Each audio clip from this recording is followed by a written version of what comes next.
Somewhere more or less close to you, there is a prison, and in that prison, a business transaction took place today, with the currency used being anything from ramen noodles to cigarettes. Prison economies are frowned upon, and justice systems mostly try to destroy them. They are also a testament to something else, the power of one of our most basic instincts, the drive to want stuff. Wanting stuff has been part of the human experience since as far back as we can tell, and when people want other people's stuff, there are two ways of doing so. You can take their stuff or pay for their stuff. And if you pay for their stuff, that means that the money you spend will increase someone else's wealth, which is why states throughout most of history decided to bring up strict trade barriers and criminalize the trade between competing empires. All except for one, because that one was the one everyone was buying from. For almost 2,000 years, the world revolved around China, and all those empires, kingdoms and republics that banned trade amongst themselves all traded with China. In Europe, the Middle East and America, our understanding of history is dominated by this hemisphere of the world with an emphasis on the last 200 years. However, you gain a lot of insight by viewing human history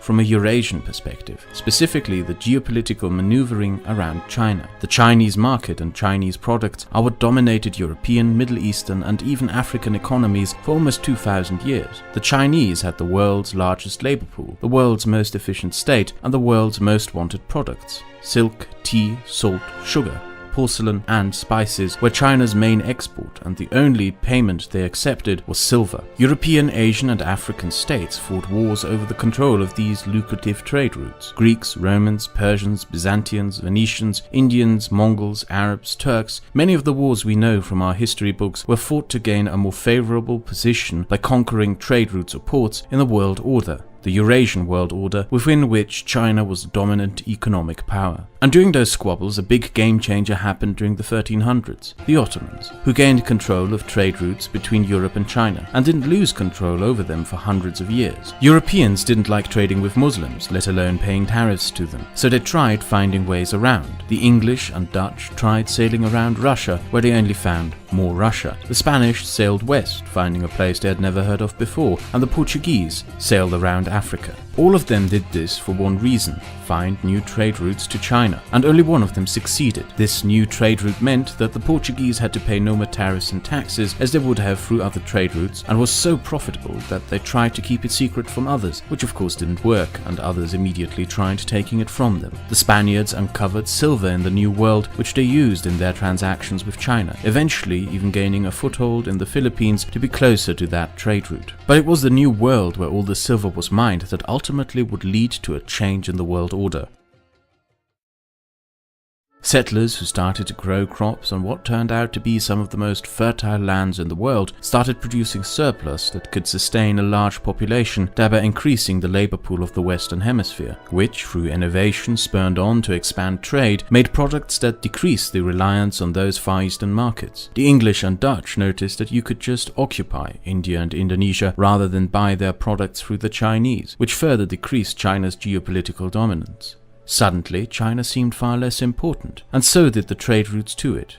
Different trade routes to India, the Caribbean, Malacca, the Gold Coast, Brazil, and North America became more important, and by the time Europeans learned to make their own porcelain, China's relevance in global trade and affairs was getting eroded. With industrialization and increase in education, the geopolitical center of the world shifted away from a Eurasian world order to a more Euro-American world order.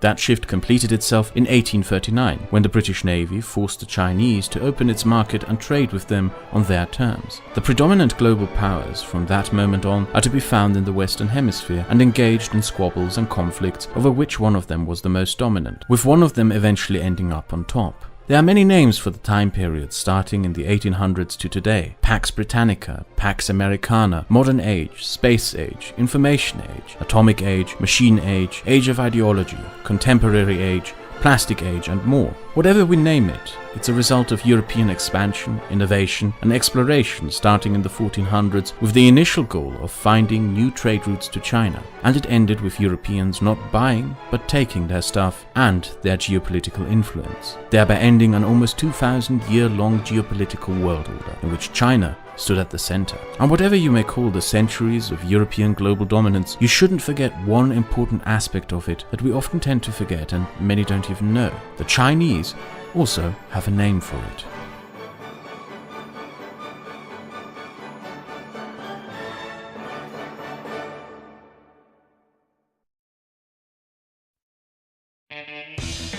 Take a moment and look at everything on your desk, in your pockets or on your skin. Most of what you use to watch this video, what you wear to stay warm, and what you might eat, drink or smoke as you watch this is imported. This is so normal to us that it never really stands out to us. Drinking Spanish wine with Brazilian grapes to complement the taste of Italian cheese as you wear a shirt made in Turkey with cotton produced in India. You might then share this video with an app produced by an American on a phone assembled in China of plastic parts made of Saudi oil in a German chemical plant, powered by batteries made of lithium mined in Chile and functioning due to various microchips made of aluminium mined from Australia, cobalt from the Congo, Russian nickel and Chilean copper. Our modern consumer existence is, however, only a recent reality, and we can put an exact date on when it came to be. April 26th, 1956. If you remember from the previous chapter, for centuries trade was a weapon. Empires who competed for trade routes strictly criminalized trade between empires, attempting to gain monopolies and exploit the market needs of others. Foreign-made products were rare and, if existent at all, only came from colonies. That's until a certain Scotsman observed the group of smugglers illegally entering England with products made in France. He started asking himself why they did that, why they risked their lives and punishment to import foreign goods. And then had a realization, sat down and wrote a series of books, which many today mistakenly believe to be just one book. In book 4, of Systems of Political Economy, he criticized the existent mercantile economic system that banned foreign imports. Trade with foreign powers and in foreign markets increases the wealth of domestic craftsmen and merchants, increases productivity through the import of resources used in the domestic industry. Merchants and businessmen are never content with domestic markets, but will continuously seek to expand both their markets and wealth. The market should, therefore, be set free from the restraints of sovereign geopolitical concern, and the wealth the manufacturers and merchants acquire will increase the wealth of the nation. His works were well received, but Britain clung on to a closed colonial preferential trading system. The Dutch embraced his ideas, but nowhere were his ideas as widely accepted, studied and implemented as in the New World. The American nation that was violently birthed from a British tax dispute grew in productivity through its ever-increasing labor pool, gradually over the course of a century changing the economic balance of the world and increasing its own dominance. And the core tenet of that ever-increasing economic power was an urge to sell what that ever-increasing labor pool produced to as many as possible. The Americans did so by breaking down trade barriers, by force, negotiation, or forceful negotiation. Central America, South America, Japan, Caribbean, Philippines, China. Where other empires went to war to take other people's stuff, the Americans went to war to sell their stuff. And their biggest triumph came when European imperial ambitions flared up so high they burnt themselves to the ground. A condition for American entry into that war was the disbandment of all colonial preferential trading systems. 1945 was the year of a global American triumph that would allow it to use its massive labor pool to sell its products to markets far and wide. There was, however, a problem. The structures of limited economic systems had ingrained themselves within the logistics of whatever global trade had existed until then. Shipping was a tedious process in which everything from ready-made machines, grain, cars and coal was tightly packed into the hull of a ship. Entire harbor industries and networks developed around this process, and the loading of a ship could take up to a week, until the 26th of April, 1956, when the Ideal X set sail across the Atlantic. This doesn't look very special. It is an old converted World War II Liberty ship. What made it special was its cargo, containers. The previous year, the American businessman Malcolm McLean, frustrated with the immense difficulties of loading and unloading goods on ships, trucks and trains, came up with the idea of a standard measure metal box, specific for trade, unified international dimensions and easy to transport. The Americans would not adopt the metric system, but they certainly knew how to use it. This invention, and the 26th of April 1956, are dates that will go down in human history of similar significance as the invention of the printing press. It completely revolutionized global trade. Suddenly, everything could be transported quickly, efficiently, at low cost across the entire world. America's goods fueled consumer economies around the world. American industry could cheaply and compactly import anything from bananas to metals needed in industry. An intricate network of interdependent markets developed that created our modern world. But the Americans also quickly learned something else. Germans make damn good cars, so do the Japanese and the Koreans. Mexican labor was cheaper than Michigan labor. Swiss banks were better at hiding financial misdeeds than Wall Street firms. French medical devices are excellent. The German chemical industry efficient. Chilean miners produce more copper at less of a cost. The global free market the Americans championed meant that in this global economy, the winners were determined by innovation and labor cost. And for the most part, despite all difficulties, it still worked out for them. For a time. Because across the ocean, the Chinese were internationally isolated and busy trying to achieve communism through a famine.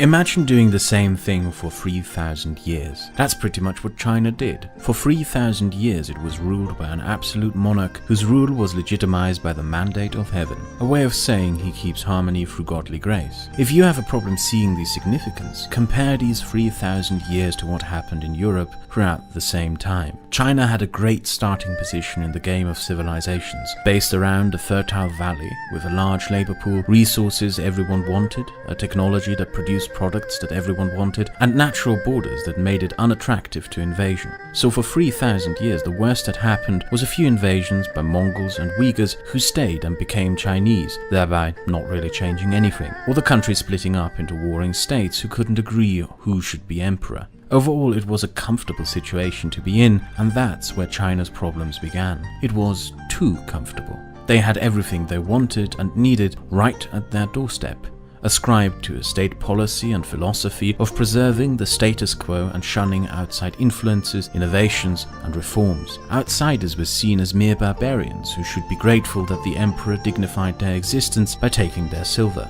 While Arabs, Turks, and then the Europeans innovated and explored to find new ways and means to get to what the Chinese had, the Chinese sat back and did nothing, because they had all they wanted. The result was a political culture of complacency, arrogance, and shunning of all things new, modern, and foreign. The first British trading missions to China offered the Chinese their newest and most modern technological advances in deep-water navigation, naval technology, military technology, and education. And the Chinese rejected their offer in Latin, because that was the language of those Europeans they had the trade deals with. The fact that the Romans had stopped existing over 1,000 years ago didn't matter to them in their cultural mindset. To them, the British were the same barbarians as the Romans. Those technologies were just barbarian trinkets, and the British should be grateful that the emperor would take their silver for a few tea leaves. Because from the perspective of an 18th century Chinese official, the only thing that had continuity and merit was the Chinese empire and its heavenly mandate, which had existed for thousands of years. Compared to that, who are those British, with their ships, modern muskets, modern army, compared to 3,000 years of imperial continuity? The end of the world order.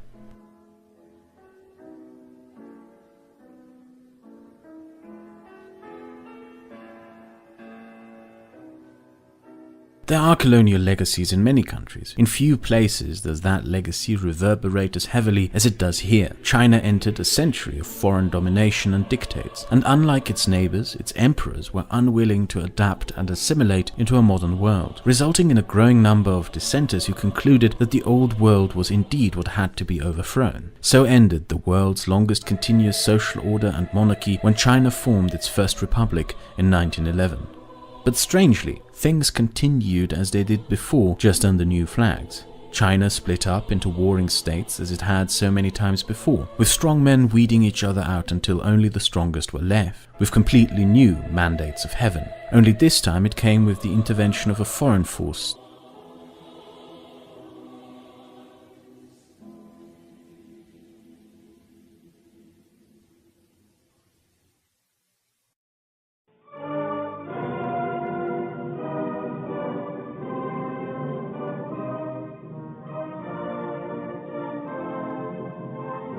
What China ended up with in the end was a mandate of heaven written by a German to establish heaven on earth. And it tried to do so by adopting the same disdain for outsiders that the empire it replaced had, and by starving its people. It had also lost all of the geopolitical influence it once had, resulting in great isolation, and its leader decided with the same wisdom that caused the famine to further that isolation even more. From 1950 onward, Communist China went to war and fought border skirmishes with every single one of its neighbors, culminating in 1979 when a battered America, after fighting out of fear of Vietnam becoming a Chinese puppet, left Vietnam, only to then see the Chinese invade Vietnam because it refused to be their puppet, which ended about as well as it did for the Americans.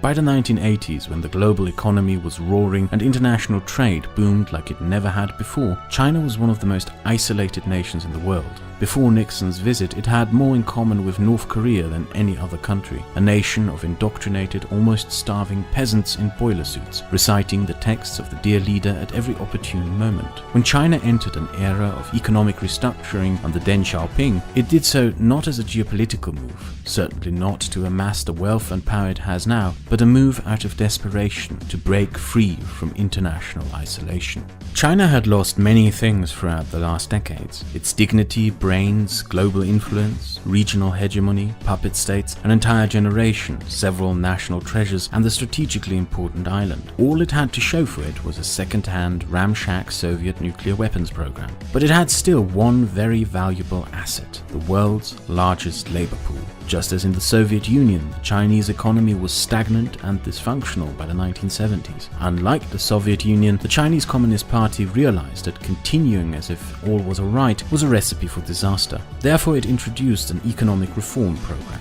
First, they broke up the collectivized farms and gave the land back to the peasants. Communism would no longer be achieved through a famine.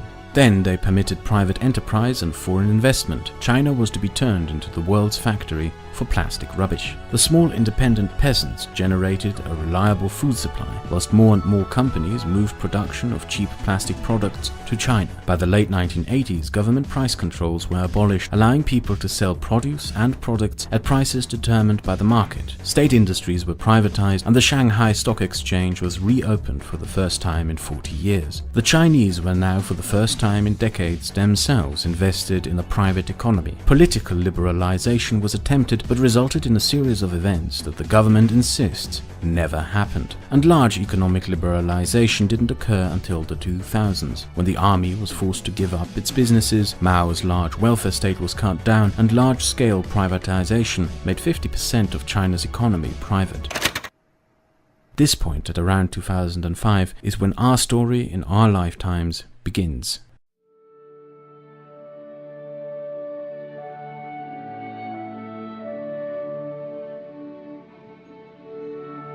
The scale and size of China's economic growth left most of the world baffled and bewildered. For decades under American leadership, a policy of market liberalization had been championed in what Reagan championed as a capitalist offensive. It was believed that open markets, free trade, and individual prosperity and wealth would bring freedom and democracy. The tyrannical regimes only need to open their economies to free trade, and the resulting middle class would hasten the downfall of the regime by demanding political freedoms. Reagan was wrong.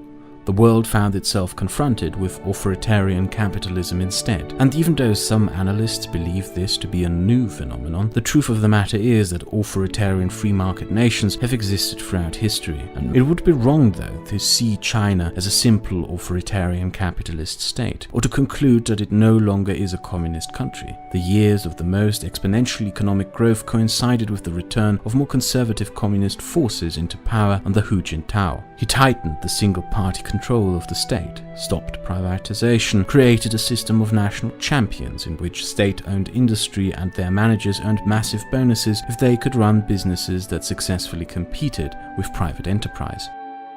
Communist power is not merely exercised from within the Politburo, but stretches from the chat in the streets, social media chat rooms, to decisions made in the boardrooms of corporations who have to toe to the Communist Party line. Because here is an uncomfortable truth that we are only just starting to realize. China's economic growth blinded us. It prevented us from seeing how its society developed, and what it developed into, and how.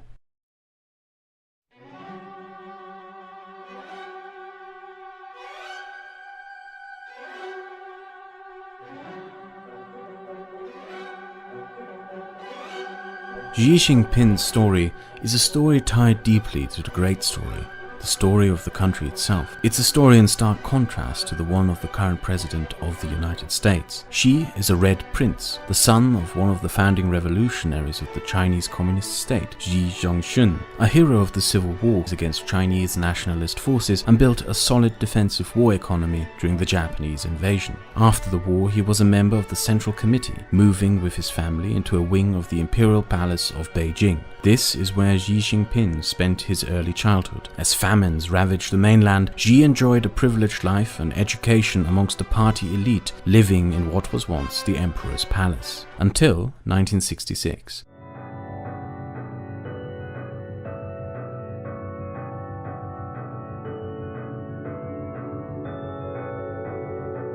When the Cultural Revolution swept the land, the Xi family lost everything. His father was publicly denounced as a reactionary, imprisoned and forced through humiliating rituals of self-deprecation and public humiliation. The family, like most other high-ranking communist officials, were forced out of the inner circles of power, and the son was stripped from his father and the privileges he once had. Xi had a choice: denounce his own father or risk ostracization and even death. Xi chose to denounce his father and was clustered into a re-education system in which he had to constantly recite Mao and denounce his own family over and over and over again. At age 15, the former Red Prince was sent to agricultural re-education, a program in which the Chinese urban youth were collected onto trucks, shipped out to the barren wastes of the outmost Chinese countryside to perform dangerous, hard farming labor. Xi would spend the teenage years of his life digging ditches, breaking stones, and plowing fields. He would not be freed from this until Mao Zedong finally died.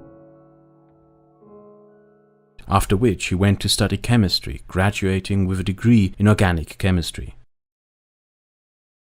As the former Communist Party elites and Red Princes regained the power they had held before Mao's death, Xi, through his father's influence, received the job as the secretary of the Minister of Defense. But it was then when Xi did something unexpected that separates him from other Red Princes, but also from other world leaders. He refused to play the game of his father's political influence and decided not to take advantage of family ties as other Red Princes had. When Xi filed for membership of the Communist Party, he purposefully removed his father from his membership application. Xi removed himself from all influence his father had and started out as a minor official in an insignificant backdrop district in the countryside of northern China. He worked himself up to the position of governor and slowly gathered a reputation as a reliable and efficient party official, gaining the position of governor of the important province of Shanghai and joining the Politburo in 2007, of which he would a few years later become the leader.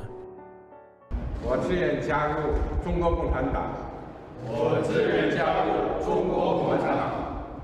拥护党的纲领。拥护党的纲领。遵守党的章程。遵守党的章程。履行党员义务。履行党员义务。 Xi is in many ways what Trump falsely claims to be, a child of privilege who on purpose removed himself from that influence to build his own success. Why though? Because Mao's Cultural Revolution had left a deep mark on the man. Where others sought to regain powerful positions of the past, Xi believed that the Maoist critique of party cliques had a truth to it. The idea that an official could rise to power through family ties and that an almost hereditary system of governments in a communist state could establish itself was something Xi heavily disliked. Only those who proved themselves the most capable and loyal to the communist cause should be those to lead. In recent years, in many a place in urban China, statues of Marx and communist icons came down to be replaced with statues of Confucius, Lao Tzu, and Sun Tzu. Observers in the West interpreted this as a cultural shift away from revolutionary Marxist social doctrine, gradually shifting back to traditional values as a market liberalization took place. That those disenfranchised by Mao came back to have their revenge, but they couldn't have been further from the truth. Neither Confucius, Lao Tzu, or Sun Tzu were in any way free market pioneers,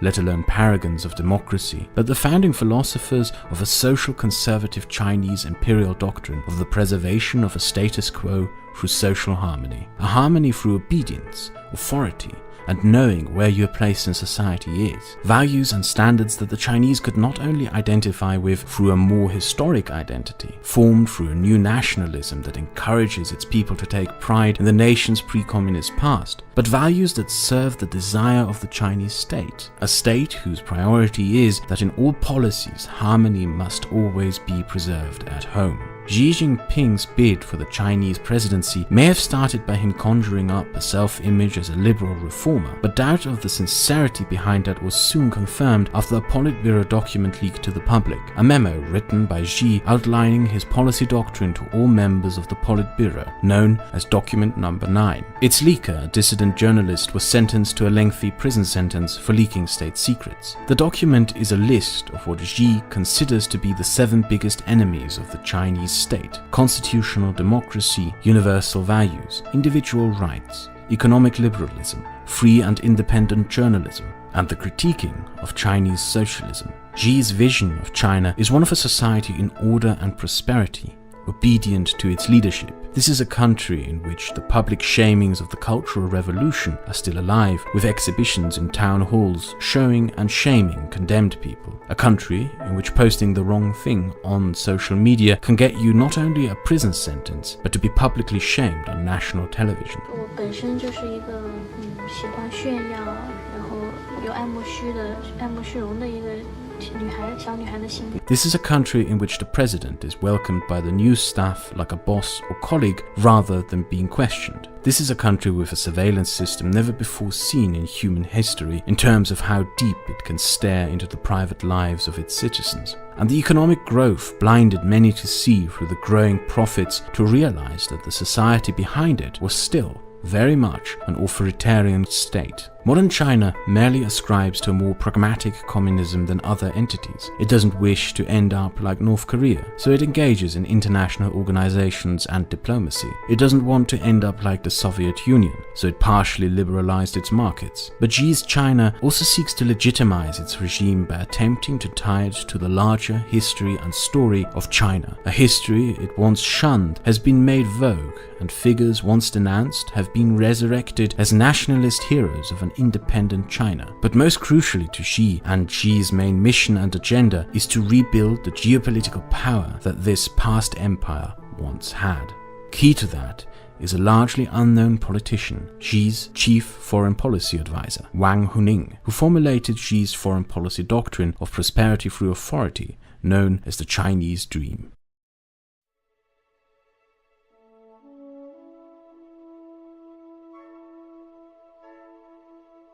Sinicization.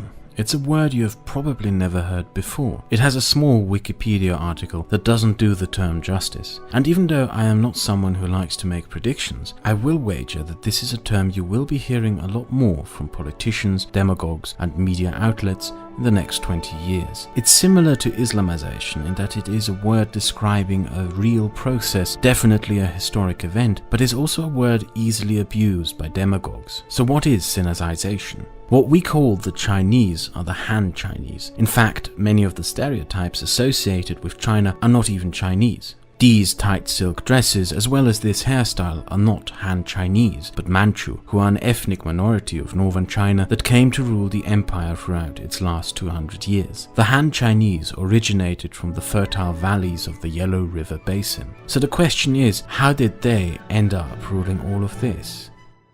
The answer is Sinicization. When the Han conquered a people who bordered them, they didn't just levy taxes from them and establish a tributary as so many ancient empires did. They engaged in an aggressive cultural assimilation. Han language, Han food, Han bureaucracy, Han culture, Han festivities, Han taxes, Han administration, Han laws, Han marriages, Han everything, until the once conquered peoples turned into Han. Once done, you look at those who bordered a newly assimilated Han and repeat the process.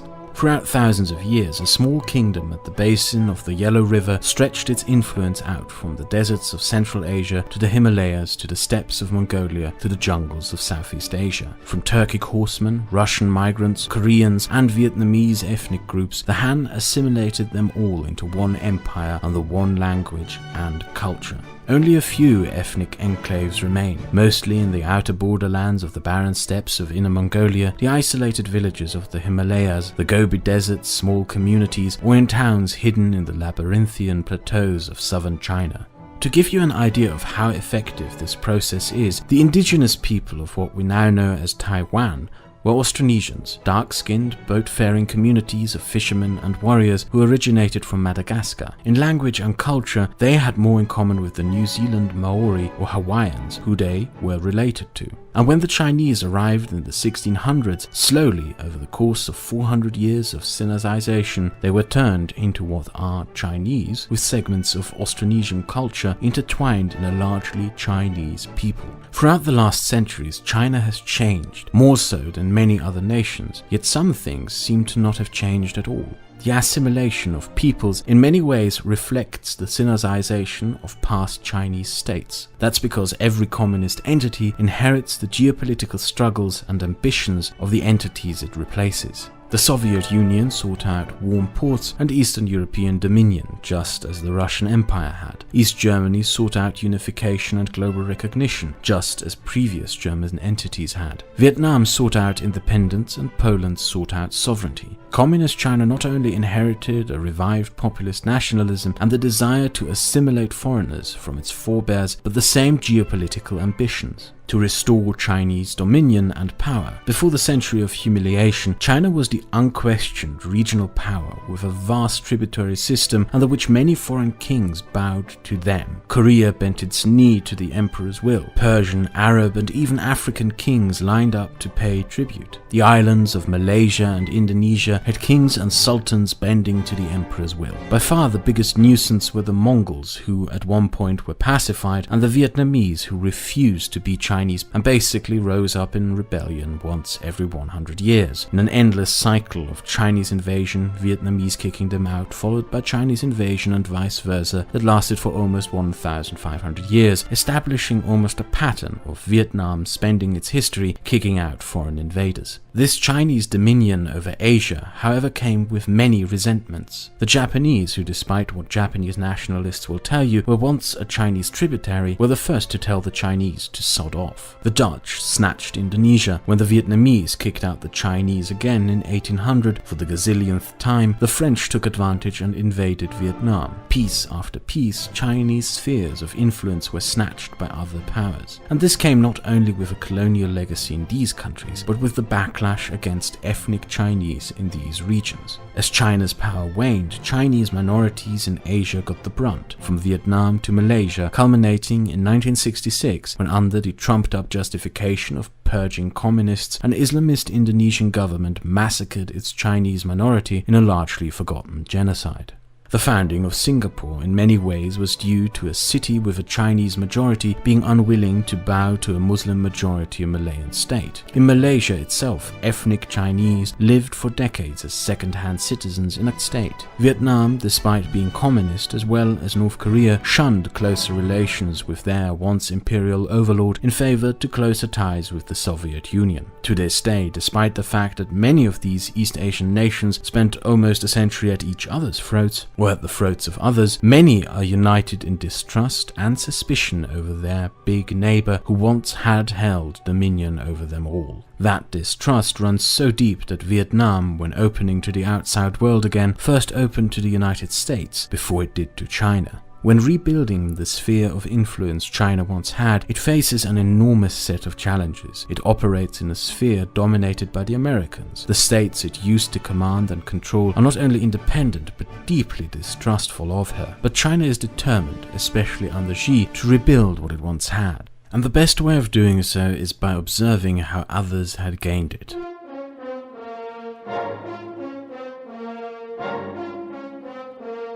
In the 1850s, the Chinese economy collapsed. The reason was that its market was flooded with cheap products manufactured and imported from Europe and North America. Chinese manufacturers simply couldn't compete, giving foreign producers and countries power over the Chinese economy. Can we turn this concept around on its head? Check. Britain gained Hong Kong in 1843 by leasing it from China for 99 years. Britain did so as part of war reparations that China had to pay. How can we turn that around without all the costs of war? The The Chinese dream policy of Xi Jinping built a large system of loans in which countries that had trouble receiving loans from Western financial institutions due to instability and the authoritarian nature of their regime could easily receive such. Countries like Sri Lanka. Sri Lanka went through a decades-long civil war with many a human rights violation, ethnic cleansings and other horrible deeds that made it unwelcome to many Western creditors. Sri Lanka, however, also happens to sit on a linchpin of the global economy. Shipping between the Middle East, Africa, Europe and Asia goes through Sri Lanka. Sri Lanka took a large loan to build a deep water harbour to take part in global trade and profit from its geographically beneficial location. However, Sri Lanka couldn't pay that loan back to its creditors, who were the Chinese government, to which the Chinese had a simple solution: just lease us this port for 99 years. Now China owns and controls a port at one of the world's most important locations with workers exclusively Chinese. Sri Lankan workers protested, but the Sri Lankan police were ordered to crack down. This process repeated itself throughout many a country. Pakistan couldn't pay back the massive loan it had taken from China. No problem, just lease us this scrap of beach, Gwadar, which has a natural harbour and a few hundred years ago used to be one of the main sea routes between Arabia, Africa and Central Asia. And sure enough, the Chinese built a deep water harbour and populated it with Chinese workers. This process repeated itself in Tanzania, Djibouti, Kenya, Mozambique, the Maldives, Bangladesh and Burma. In Malaysia, the Chinese government gave the Malaysian government a massive investment to build a completely new city filled with financial and business centres, massive apartment complexes and large educational facilities, right next to Singapore to compete with and take away some of its business and influence on the Malacca Straits, making 3 vast artificial islands and filling them with skyscrapers and properties. Far too late did the Malaysian government find out that the vast majority of apartments and property were sold to the mainland Chinese, and that this deep water port and financial centre would essentially be a Chinese outpost in the Malacca Straits. In the 1600s, the Dutch and Portuguese built a vast trade empire by not conquering and colonizing vast lands, but by establishing small trade ports and forts called factoria, with which they could establish and guard exclusive trading routes around the world. Today's analysts may call what the Chinese are doing the string of pearls strategy, but looking at all the Chinese are doing, it doesn't seem very new. In fact, it's almost like they spent the last century studying the histories of past empires to think of ways to copy them. And what is going on here is very obvious. It's a Chinese attempt to gain control over the trade networks of the Indian and East Asian Oceans. What is less obvious is what you don't see when you connect the dots. Not a single path leads to India. Far from just a mere economic power play, this geopolitical initiative seeks to isolate its main continental rival from the global trade networks that are being established. In Papua New Guinea, China is building a railroad network. Fiji and Timor-Leste all leased ports to the Chinese, and some of them don't even make any sense. Why would you need a deep water harbour on an island in the middle of nowhere at the outer rim of the Pacific? It has no economic value. Only strategic value if you were to, say, guard the Asian Pacific against anything that might be coming from the American Pacific coastline with, say, some battle cruisers or some aircraft carriers that China had been secretly building.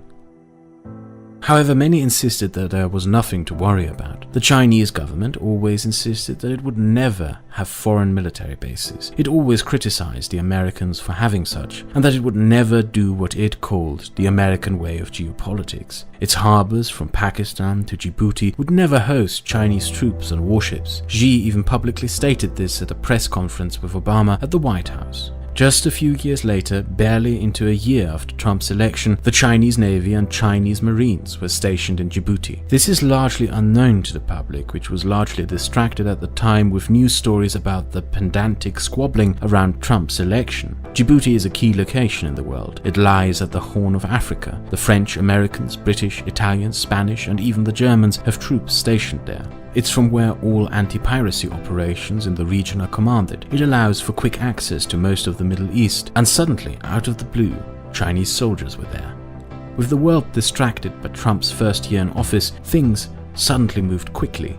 A Chinese military base popped up in Cambodia, and Chinese troops set up base in the Afghan highlands. But most curious and surprising of all, Chinese troops were stationed in Tajikistan. For centuries since the Russians drove out the Mongols, they seized control of Central Asia to ensure no Asians would ever surprise them again. But in recent years, so distracted with trying to interfere and gain power in the West, Russia didn't even notice China slowly nibbling away at its backyard. China became an expert at finding and taking advantage of opportunities, finding moments when the world was distracted and turning what seemed at first to be disasters into an opportunity. One of Trump's first actions in office was to pull out of the Trans-Pacific Partnership, a free trade agreement between various Pacific nations. But rather than just being a failure and defeat for China as Trump and his supporters expected it to be, the Chinese turned it into an opportunity that played exactly into their hands, leading the negotiations for a new free trade agreement without the Americans, within which they would be the dominant power. The 15th of January 2017, a day that will go down in the history books, is when China had one of its greatest triumphs. At the World Economic Forum, an event hosted by the elites of global capitalism, the president of the Chinese Communist state was the opening speaker, lecturing the world on how to do proper and more free trade, and how his nation would take a leading position in such. America's president wasn't even present. China has played an increasing role in opening markets and has through that increased its global power and influence. But what is China's free trade Chinese dream outside from the ports it builds and trade routes it aims to control? Africa has for decades been a continent plagued by stagnant economies and lack of commerce. The reason for this is to be found in the sheer enormity of barriers set up by individual countries. Only 17% of trade by African countries is done with other African countries. Take for example Cameroon. Moving goods from Cameroon to its neighbor Chad, a one-day truck trip of 600 miles, costs 6 times as much as moving goods from Cameroon over 7,500 miles to Hong Kong. The tariffs, regulations and taxes in place were created in a post-colonial era by nationalist and socialist African leaders to create national economic self-sufficiency, but in the end crippled many African economies. Incidentally, African countries that have recently done well are also the ones that did away with these archaic restrictions. And this is where China saw an opportunity for its free trade concept that in the end isn't all that free. 非洲辽阔的森林，这些萌芽在遥远土地的树木，大多数会成为中国人的产品。而超过40%的非洲木材是出口到中国的。中国已成为非洲最大的贸易伙伴。作为中国雄心勃勃的一带一路倡议的一部分，支持非洲的基础建设和相关领域的发展，必定将加强中非经济关系，改善贸易，尤其是在自然资源领域。这是利好的消息。 Resources in exchange for infrastructure, consume in exchange for education. China's move into Africa was predominantly to create one thing above all, a source of material to make products and to create new markets to which to sell these products. Africa is to be a new Chinese outlet market, to buy Chinese goods, but not for China to necessarily buy any African manufactured goods. This is the concept China wishes to implement throughout its sphere of influence. Everyone should line up to buy Chinese goods and work to be able to buy those goods. And in the end, there is nothing new about it. It's almost like a return to the old pre-American world order. A trading bloc, and crucially for this trading bloc, it is unified by one thing: the authoritarian rulers of their states. The Chinese want to sell to these countries far more than just phones for consumer economies. What do these Venezuelan riot police, Kenyan troops in Somalia, Ecuadorian police, and Sudanese soldiers all have in common?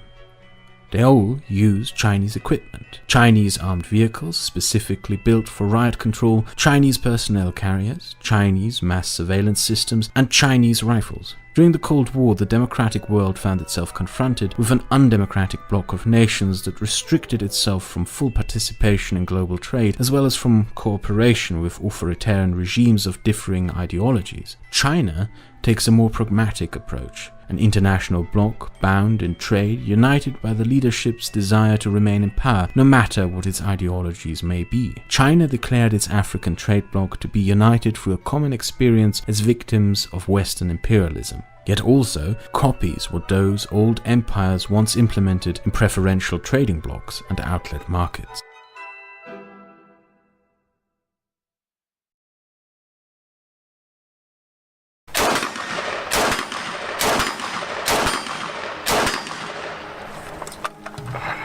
liking this rifle. You have probably seen this rifle even before this video. It's the standard issue Chinese Army assault rifle, the Type 95. It's an okay rifle by all accounts, and one thing that makes it really great is that it's incredibly cheap to make and therefore to sell. It's so cheap in fact that if it were to be on sale on the world's biggest private firearm market, it is estimated most American firearm owners would get one. But it isn't, and won't be for a while. After the way the Chinese government behaved during an event that the Chinese government denies ever happened, the administration of Bush 41 banned all Chinese manufactured weapons from sale in the United States, a ban every single president since has upheld. The same way the Americans found themselves confronted with the problem that some free market countries are not free, China found itself confronted with the problem of free market countries that are free. And those free countries might limit their trade based on how your unfree government may behave. They are accountable to the public through democracy and law. The public in such countries might not approve of business with dictatorships or backdoor dealings with them. So, what do you do with these pesky democracies? Luckily, right around the corner, there's a testing ground.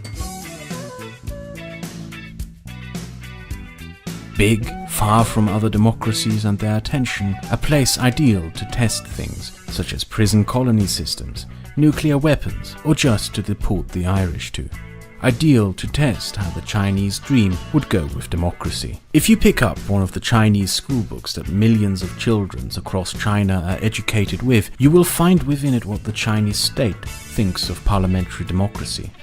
It's a mess of infighting, interest groups that compete for power, thereby undermining the people. A system that sows discord and undermines social harmony. A system easily undermined through interest groups, corruption and populism, by using a way too overrated ideal of free speech as well as money to undermine the well-being of the country. Competing interests sideline what should actually matter, the state itself. You could, as many do, sit back and see this as nothing but the Chinese communist state giving justification to its people for their own existence. But there is more to it than that. It's party program and not a lie. It's how the Politburo, its soldiers, its bureaucrats and its diplomats see the democracies of the world. What democratic societies value as their strengths, China sees as their inherent most vulnerable weaknesses. Weaknesses to be exploited. And the mining boom was the perfect launching pad to start off. Coal mined in Australia and sold to China created Australian jobs dependent on the Chinese market.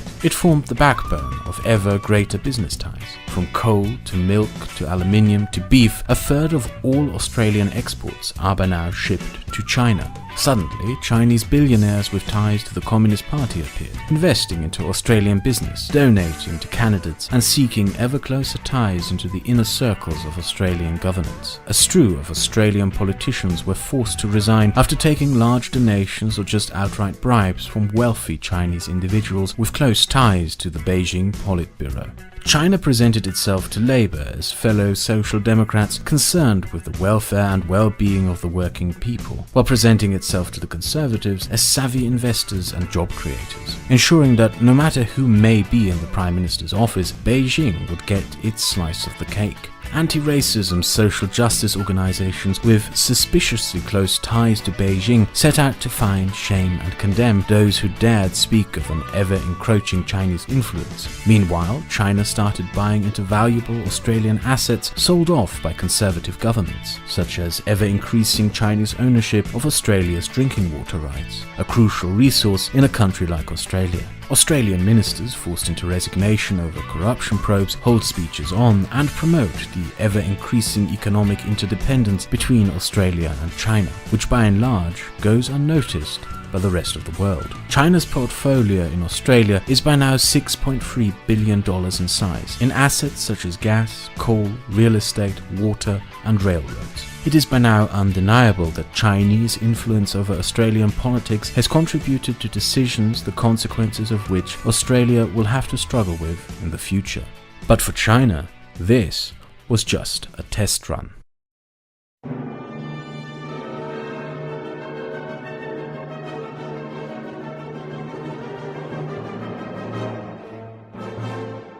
The concept of Europe is a phrase referring to Europe before the First World War, a delicate balance of powers amongst competing nations attempting to grow their influence without upsetting the balance to such an extent that others would come down on them. Adding another world war and the European powers conclude that sharing is caring. However, the European Union is in many ways still to this day a delicate balance of powers within which positions of power are still sought after and exercised for more economic and institutional means. Outsiders usually don't get involved in this, because when they do, it usually ends up with everyone hating them. For the past decades, European countries are more than willing to annoy each other, but tend to rally together when outsiders try to mess with them. However, in recent years, that balance shifted dramatically. The euro crisis and recession put Germany in a position of power, upsetting European balances of power, bailing out heavily indebted countries and forcing strict austerity measures upon them. Measures that in Greece, more than anywhere else, caused social discord, resentments, poverty, and political instability and restructuring. The French, heavily suspicious of any German gain in power, attempted for years to build new alliances of Mediterranean nations in an attempt to create a counterbalance to ever-increasing German power,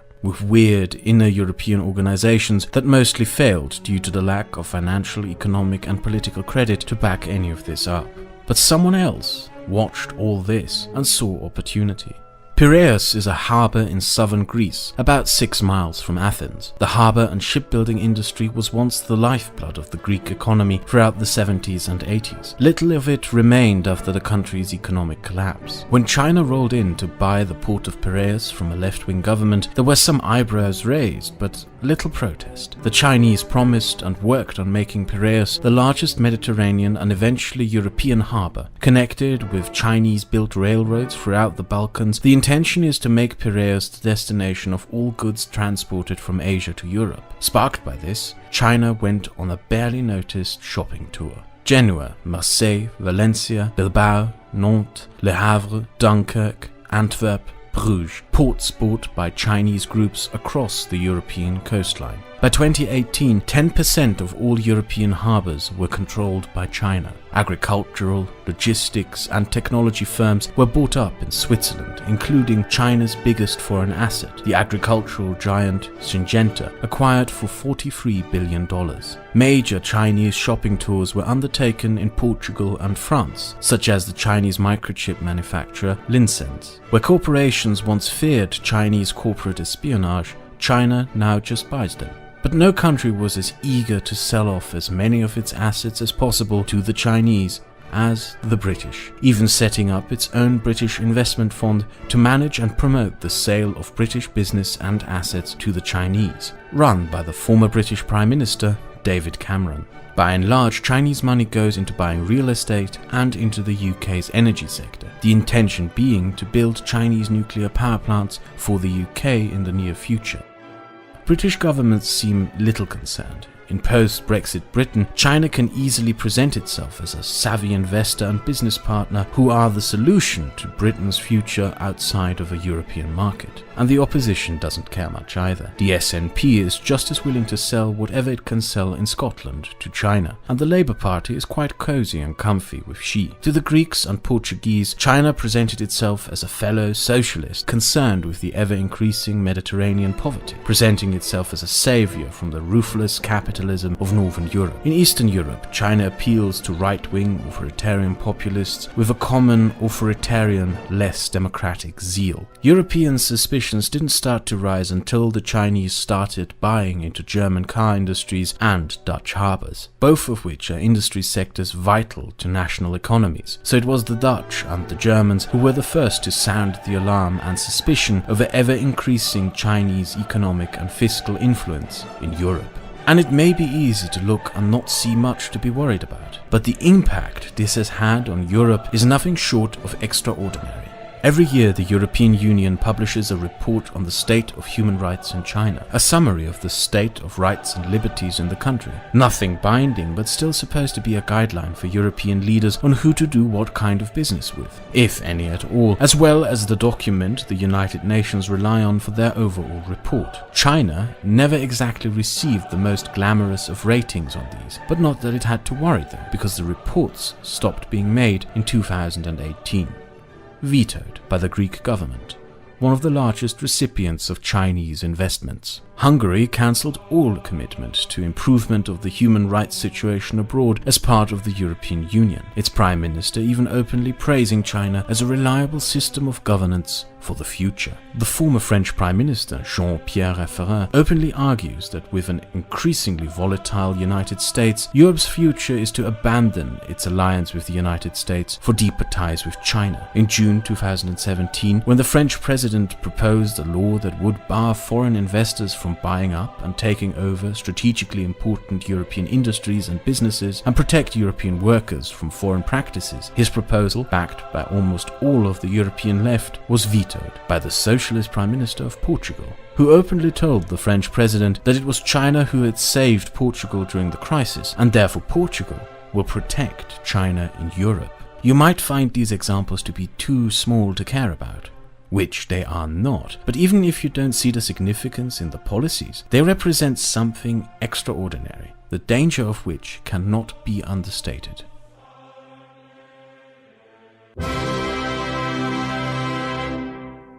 At the height of its power, the Soviet Union was a truly terrifying entity, an ideological empire determined to spread its policies and doctrines as far and wide as possible. Ruthless and brutal with any and all dissidents, owning the largest nuclear arsenal in the world, fielding one of the world's most sophisticated and effective spy networks, and more than able and willing to use its enormous military might to bully, pressure and fight others into submission. But the only thing the Soviet Union could do to attempt to influence the policies of European democracies was to threaten and hope it didn't backfire. For all its military might and power, the only measure the Soviets had to influence European democracies was the application of hard power, which more often than not fails completely.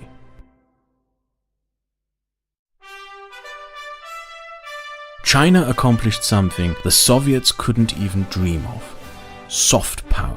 China is in Europe's democratic process. It's in interest groups, in economic and financial ties, and can influence the policies of European democracies from inside. It can sway political decisions in its favor, silence critique with mere finance, push for agendas in cabinets that go in its favors, and all of it without force, in ways that would have made the KGB turn red and green with envy. The architect of it, a man barely anyone knows, who you see at every state visit of the Chinese president, every major political Chinese event, and always close to the president. Xi's chief foreign policy advisor, Wang Huning.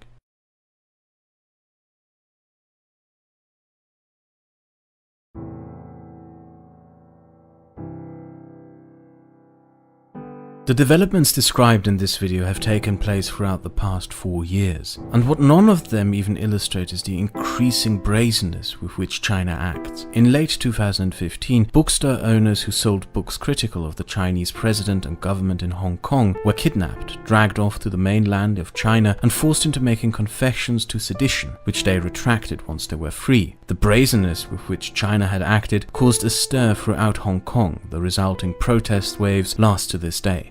China doesn't even bother hiding the massive redeployment of troops around the protest in Hong Kong, doing so while the world watches the militarization of the South China Sea, which was done with extraordinary speed, transforming little reefs into air bases, the sudden speed with which China set up foreign army and navy bases, and the build-up of the Chinese armed forces itself, which by now has reached the capacity of the French army, an army that many analysts agree is built not just for protection of the Chinese mainland, but for foreign intervention.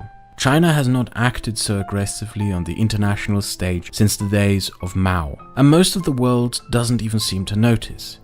China, in fact, seems to rely on that. A world distracted by a clownish American president gave it ample opportunity to go out and expand its influence in ways nobody predicted. And the way Trump engaged China is almost comedic. China.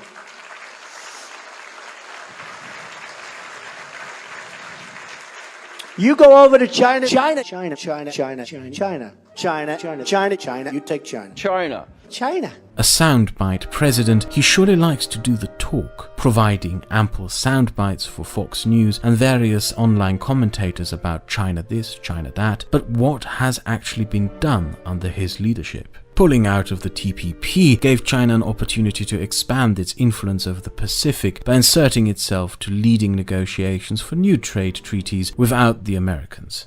So, a Trump policy that clearly backfired.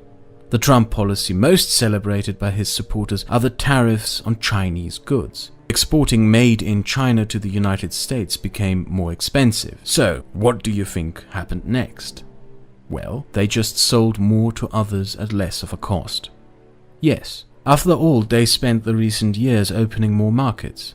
Sometimes you have to wonder what the Trump administration and its supporters thought would happen. Did they seriously believe that China would come begging for them to lift a tax? It gets even better though. The Chinese are selling the products that Trump put tariffs on to you, the American consumer, without tariffs.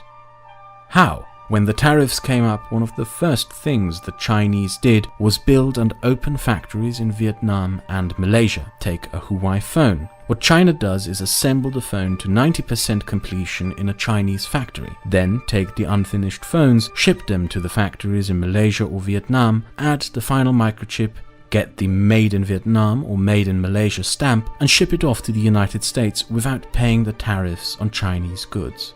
This is one of the oldest tricks in the books. American car manufacturers like to build cars to 90% completion in cheap Mexican factories, ship the slightly unfinished car to the United States, add whatever is missing, and suddenly the car is made in the USA. The Dutch did this with pepper to avoid Danish tariffs in the 1700s, and we even have archaeological evidence of Carthaginian merchants doing this 2,400 years ago with wine. This has been part and parcel of commerce long before a certain Scotsman observed it and wrote a book about it. It's an outcome that should have been so obvious that I have no idea why the Trump administration thought this wouldn't happen and passed tariffs that essentially are worthless measures. So, this policy clearly backfired. But this policy gets even worse. Malaysia and Vietnam are two countries that have always stood in opposition or at the very least suspicion of Chinese influence in the region. It's why both these countries saw deeper ties with the United States over recent decades. Trump turned China into job creators in those countries, furthering an economic interdependence that strengthens China's regional power. This more than just backfired, and is a perfect example of something. Watching Trump on the international stage with China is like watching a Tom and Jerry cartoon. He is consistently outwitted,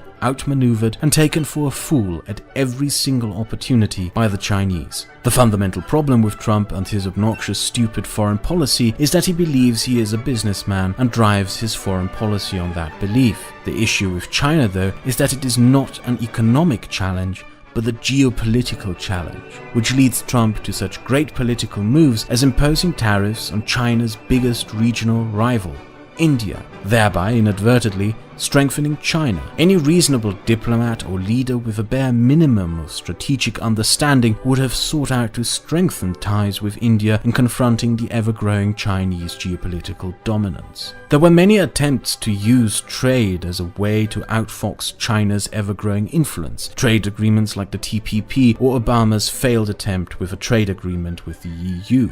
What is essential to either is the existence of a coherent group of countries allied in a common purpose of furthering each other's economic growth and keeping out others. But the random nature with which Trump imposes tariffs from goods such as Italian luxury foods to Indian aluminium makes the idea of any coherent bound interest group or alliance in trade evaporate into thin air.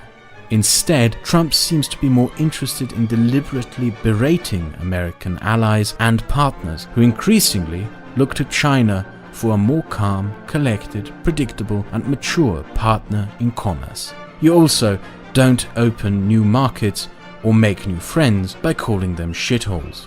Another factor is simply Trump's clownish presidency itself. The fact that this man's Twitter feed can fill up the evening news as China expands its military presence in the South Pacific, Africa, Central Asia, builds more ports and redraws the entire global trading system to be more and more under its thumb, speaks volumes of what this president's priorities are, namely certainly not his country's role in the world.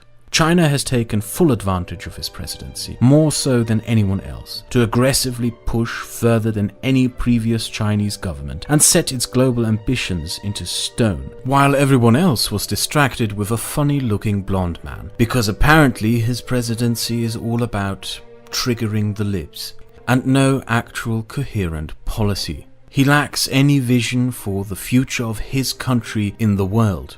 In fact, his isolationism, the American first nationalism that he proposes, is a policy of which he doesn't even seem to understand how much it plays into the hands of the Chinese Politburo. China would love nothing more than to return to the old world order, where it was the center of everything and everyone revolved their global ambitions around getting as beneficial a position as possible in relation to China. The Chinese government would love nothing more than a United States that seals itself off from the world so it can take its place.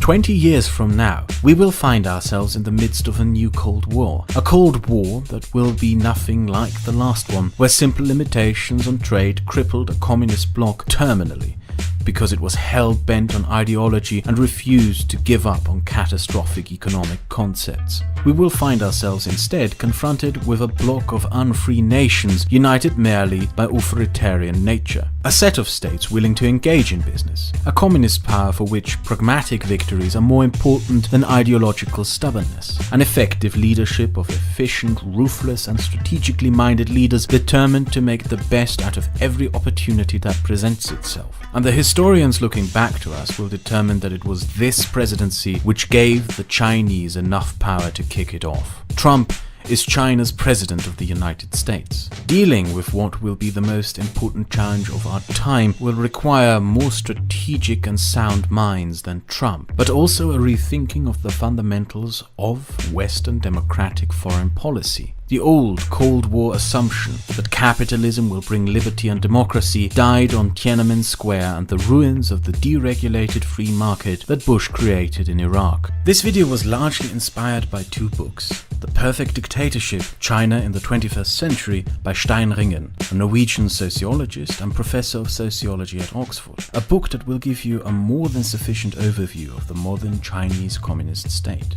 And The China Dream by Liu Mingfu. Liu Mingfu is a Chinese army colonel and member of the Chinese Communist Party. The book is a Chinese declaration on why democracy failed and why, in his view, there will be a post-American Chinese era soon. It gives you a great insight into the thought process of the Chinese Communist Party and how its members see the world.